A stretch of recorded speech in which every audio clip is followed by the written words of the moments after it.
আসসালামু আলাইকুম। দিলুস কিচেন থেকে আজ আমি আপনাদের জন্য একটি মজার আইটেম নিয়ে এসেছি। এটি হলো এই,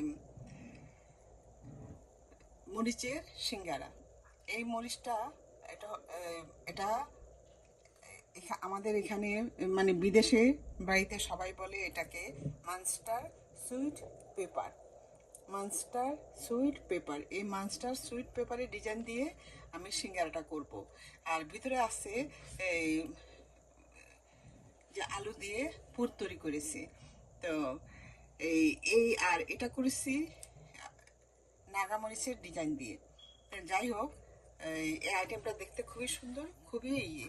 তবে আমরা দুঃখের বিষয়, আমরা এত কষ্ট করে এই রান্নার ভিডিওগুলি দেই, কিন্তু আমাদের রান্নার ভিডিও ভাইরাল হয় না। তো